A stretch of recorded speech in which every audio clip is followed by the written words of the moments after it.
Hello Brenda people, welcome to this tutorial. In this one, we will make a free procedural greenhouse using geometry nodes. We have full control over all of its parameter, including height, width, spread, and curvature.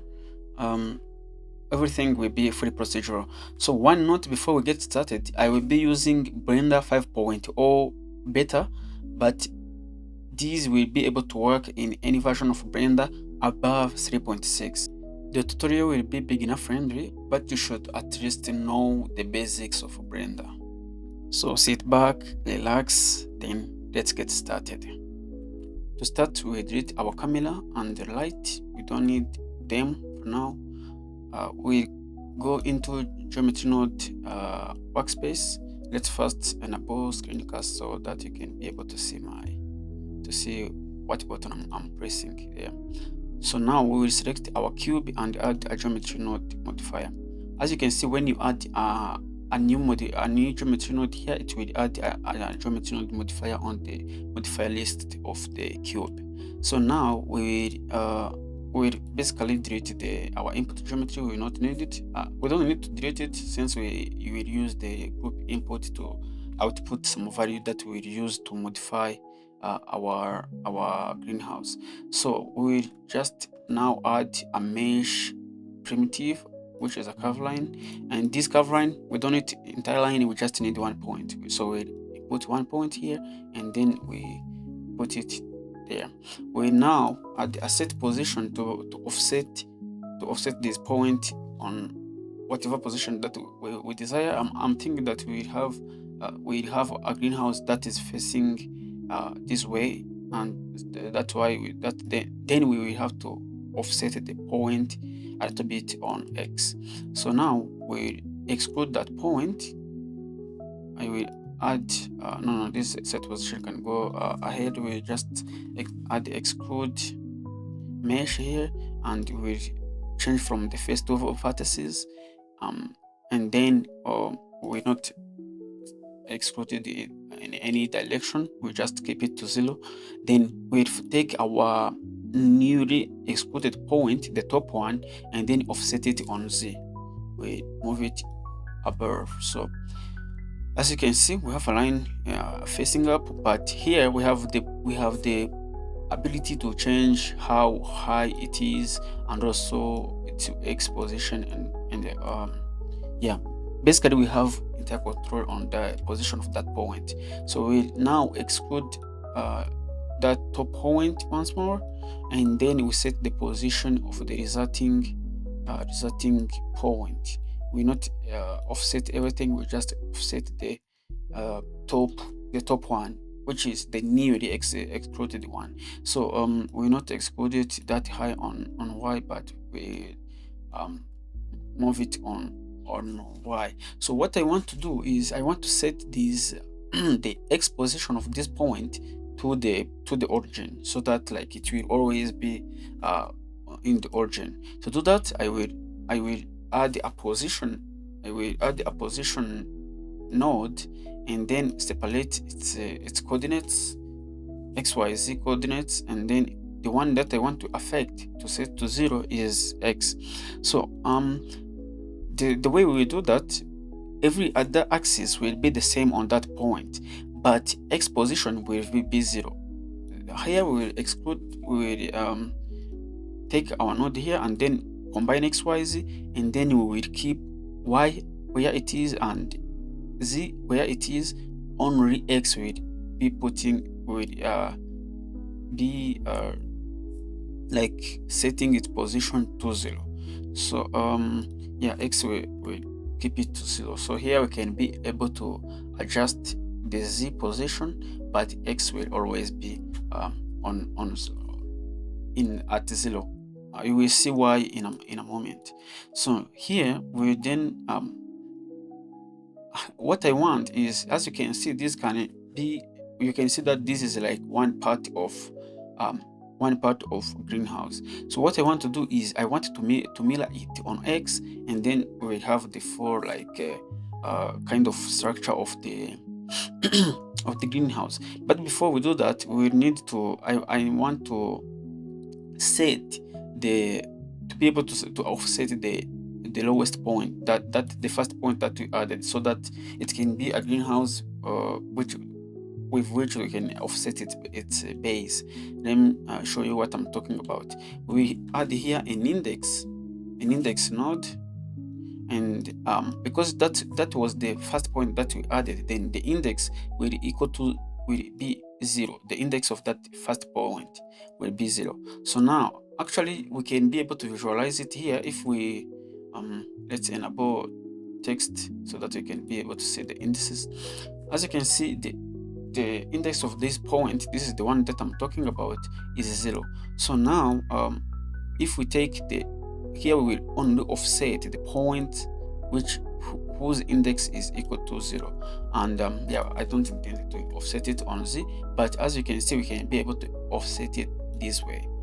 Okay, so now what we will do now is mirror it. How will we do that? We will take this line that we already have and then scale it in -1 on X. As you can see, it will result into a mirrored version of this line. So if we just take our X scale and multiply it by -1, we have like a mirror of this oh, by the way, the add-on that will allow you to do what I just did is Node Wrangler add-on. So you can go into the preference, into add-ons. It comes with Blender. You don't have to install it. If you write Node Wrangler, you will be able to see it right here there. Enable it, and it will give you access to a lot of shortcuts, such as the one that I just used, which is holding Ctrl and Shift, then right click on one node and another. When you let it go, it will add a join node, a join geometry node. So okay, now we have basically a structure of our greenhouse. But before we do that, I wanted to be able to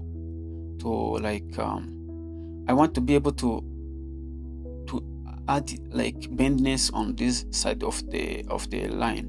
So to do that, we first converted this to curve. We add our mesh and we convert it to curve, and then we do a fillet curve. Fillet curve will allow us to be able to bend that base here there however we like. So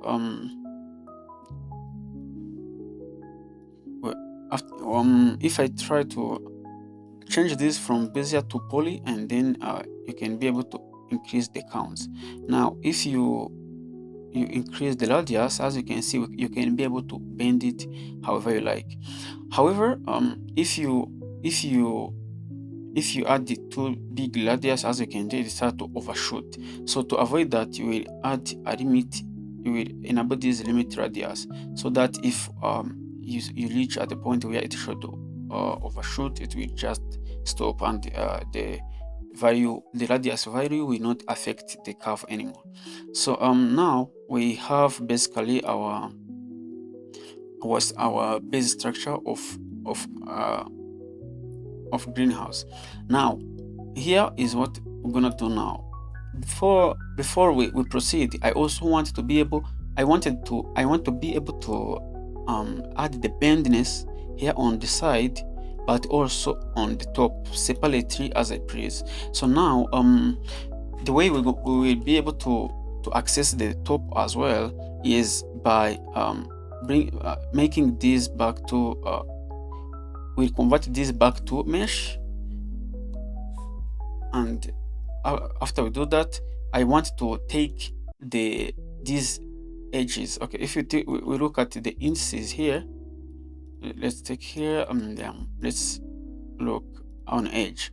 As you can see, we have few edges here. So the edge that I want is these two top edges, to be able to make them a curve, and then add bendness to them without affecting the other parts of the curve. And if we do that, it will be dynamic, since it will only remain with those two edges. No matter how bendness we have on the side, these two edges will we will work with them without overshooting. I think that will be much more clear if I just do it. Let me show you what I'm talking about. So here we will take our mesh here. Since we converted it to mesh, we can now merge its point by distance. If we add a merge by distance, take a look here. You will see that the let me disable it for you to see. If you can see here, we have 10 points, but when we merge by distance, we remove 1 point because we have 2 points in the same position here on the top of our profile. So now what we will do is we will first of all take the we will be able to, we will find a way to get this top vertex. So to do that, we get our mesh here and input it to attribute statistic. We input this geometry into attribute statistics, and what we will be the statistic that we'll be looking for is, let's reuse this one. We'll take our z position of for geometry and take the maximum maximum z position. So if the position of that point, as you can see, it is the one on the top, if the z position equal, we check the point whose z position equal to the maximum position or maximum z position.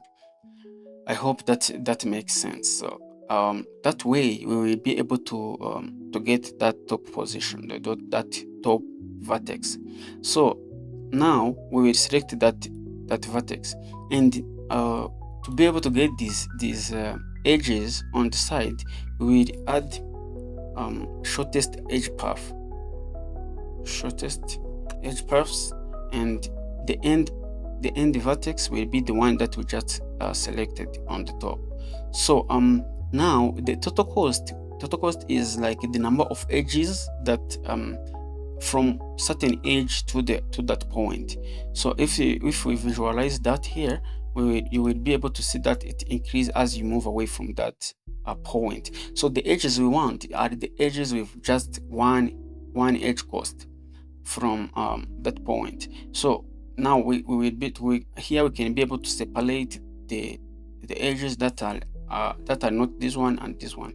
So here we add a delete geometry node, and we will delete everything which is greater than 1. Oh, sorry, greater than 1.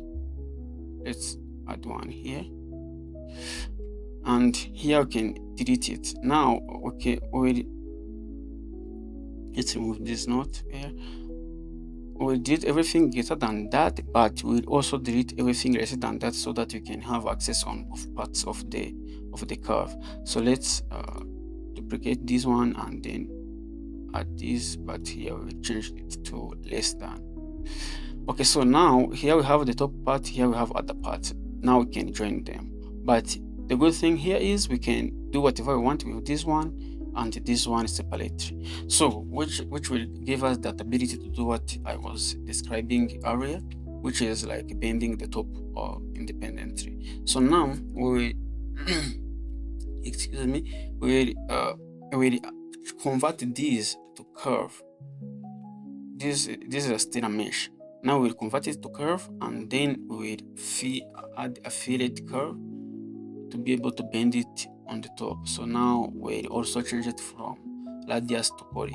So if we increase account, you will see now, if you go beyond, just like before, you will see it overshooting. To avoid that, we'll enable limit radius. So now here we'll be able to have ability to bend the top only. So now here we can convert it back to mesh to be able to match. Oh, sorry, we change it to mesh.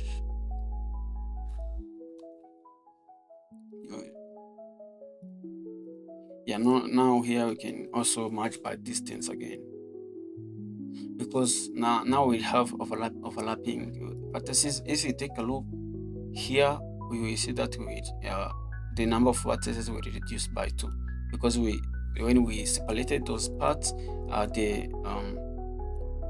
the points from each of these parts were overlapping. So now we have one continuous curve.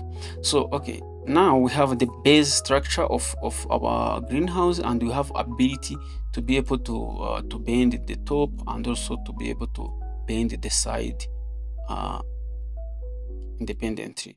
Okay, so now what we will do is we are going to array these are going to be like pores. We are going to array them along Y, and also yeah, I think that is going to be our first task. So to do that, we'll add a curve line.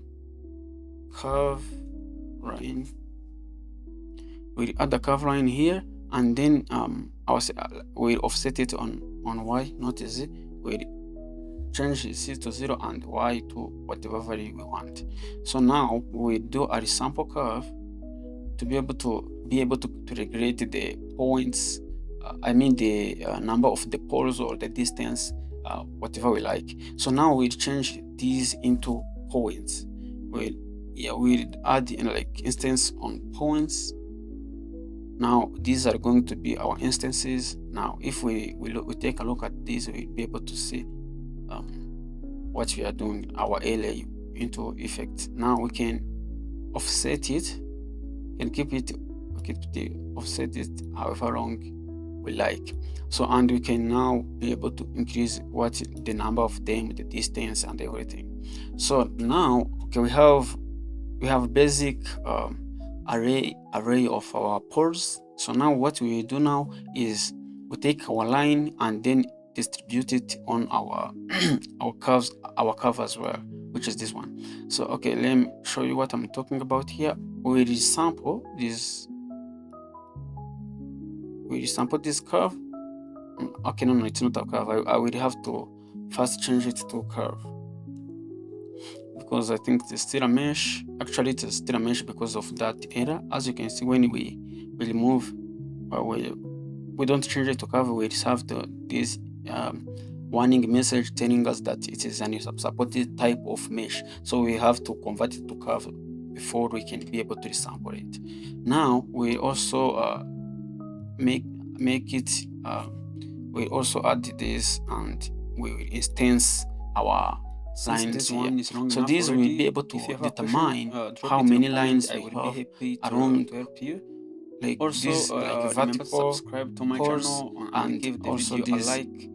We can control this here. See you in the next as you can see, that's how we're gonna be able to do it. If you here you can control how many are here are on the side. Here you can control how many are in the middle. Okay, as you can see, we now have like a basic structure of our greenhouse, which we have a lot to control on its setup. We can control it width, can control it height, can offset the top up or down, here as well, and also we can offset the base and determine how vertical or how spread out it is. Yeah, so this is gonna be like part 1 of this video.